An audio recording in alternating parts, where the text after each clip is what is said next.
আসসালামু আলাইকুম। 18তম এনটিআরসি বা শিক্ষক নিবন্ধনের জন্য আপনারা যারা ভাইবা প্রস্তুতি নিচ্ছেন তাদের জ্ঞাতার্থে আমি অবগত করছি। আপনারা জানেন যে ইতোমধ্যে ভাইবা কার্যক্রম শুরু হয়ে গেছে 18তম ভাইবা শিক্ষক নিবন্ধনে, এবং সেখান থেকে শিক্ষক 2 যেটা জুনিয়র শিক্ষক সে ভাইবাটা শুরু হয়ে গেছে এবং সেটি কমপ্লিট হয়ে গেছে। এখন সহকারী শিক্ষক পদে ভাইবা কার্যক্রম চলমান এবং সামনে নবম গ্রেডের যেটি কলেজ পর্যায়ে ভাইবা কার্যক্রম শুরু হবে। তো এই যে এই ভাইবাতে আপনাদের যে ধরনের প্রশ্নগুলো করা হচ্ছে এর আগে করা হয়েছে এবং যে ধরনের প্রশ্নগুলো এখন করা হচ্ছে সেটির আঙ্গিকে আমি একটা ভাইবা সাজেশন তৈরি করেছি আপনাদের জন্য। সেই ভাইবা সাজেশনের আঙ্গিকে আমি আপনাদেরকে কতগুলো বিশ্লেষণ ধর্মী প্রশ্ন বলবো যে সেগুলোকে আপনি সেগুলোর উত্তর ভালো করে আপনি প্রস্তুত করে ভাইবা বোর্ড ফেস করবেন। যেমন আপনাকে প্রশ্ন করতে পারে যে আপনি কেন শিক্ষক হতে চান, কিংবা শিক্ষকতা পেশাকে আপনি কেন বেছে নিচ্ছেন।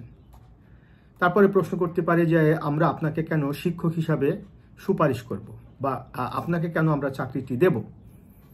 আপনি বলেন তো যে শিক্ষকতা পেশায় কি আছে। আবার প্রশ্ন করতে পারে বলেন তো শিক্ষকতা পেশায় বিশেষ কি আছে, কিংবা আপনি কেন শিক্ষকতা পেশার প্রতি আগ্রহ দেখাচ্ছেন বা উদ্বুদ্ধ হচ্ছেন।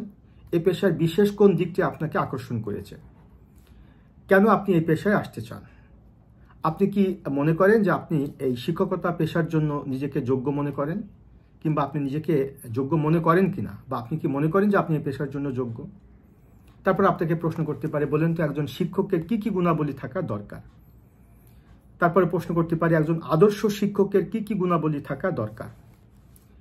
তারপর আপনাকে প্রশ্ন করতে পারে যে আপনি কি মনে করেন যে আপনার মধ্যে এই গুণাবলীগুলো রয়েছে একজন শিক্ষক হওয়ার জন্য যে গুণাবলীগুলি থাকা দরকার।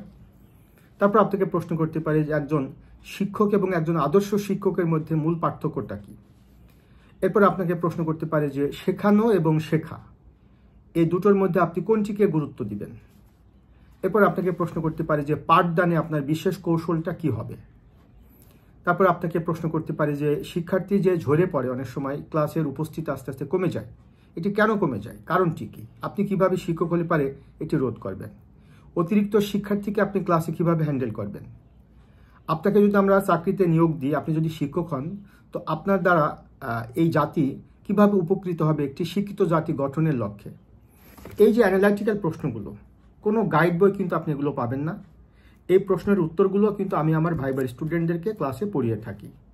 যারা ভাইবা দিবেন তাদেরকেও কিন্তু এই প্রশ্নের উত্তরগুলো ভালোভাবে প্রস্তুত করে ভাইবা বোর্ড ফেস করবেন বলে আমি আপনাদেরকে একটা পরামর্শ দিচ্ছি। কেননা সহজ 7টা প্রশ্নের উত্তর সবাই পারে, এবং কাউকে যদি এই ধরনের বিশ্লেষণধর্মী প্রশ্ন করা হয় এবং সে যদি এই প্রশ্নের উত্তরগুলো জবাব দিতে পারে, তাহলে আলটিমেটলি ভাইবা বোর্ড তাকে অধিকতর যোগ্য হিসাবে কিন্তু মনে করবে।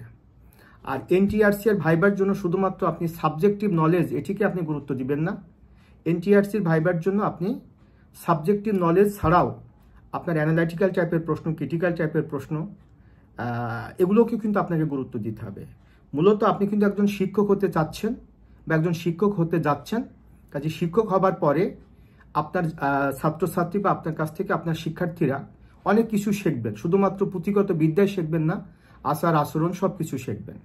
তো মূলত ভাইবাটা কি, ভাইবাটা হচ্ছে একজন প্রার্থী সে যখন প্রিলিমিনারি বা লিখিত পরীক্ষায় পাশ করে যখন তাকে মৌখিক পরীক্ষায় বা ভাইবা বোর্ডে ডাকা হয়, তখন ভাইবা বোর্ডে সে প্রার্থী তার আচার আচরণ থেকে শুরু করে, তার আদর্শ মূল্যবোধ থেকে শুরু করে, তার বাচনভঙ্গি, বুদ্ধিমত্তা, শব্দচয়ন সব কিছু কিন্তু তার আসলে দেখা হয়, এবং এগুলোর প্রেক্ষিতে কিন্তু একজন প্রার্থীকে পাশ করিয়ে দেয়।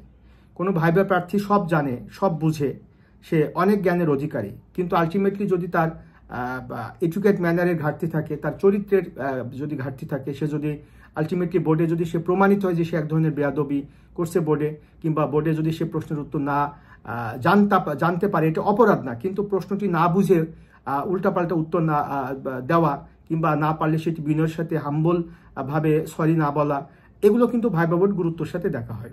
কাজে যেহেতু আমি ভাইবা নিয়ে দীর্ঘদিন যাবৎ কাজ করছি, ভাইবার ছোটোখাটো কিছু ভুল, সে ভুল ত্রুটিগুলো যদি স্টুডেন্ট যদি কোনো প্রার্থী, বিশেষ করে চাকরি প্রার্থী, বিশেষ করে এনটিআরসি কোনো প্রার্থী যদি সে ভুলগুলো করে, আলটিমেটলি বোর্ড কিন্তু তাকে নেগেটিভলি নেওয়া হয়।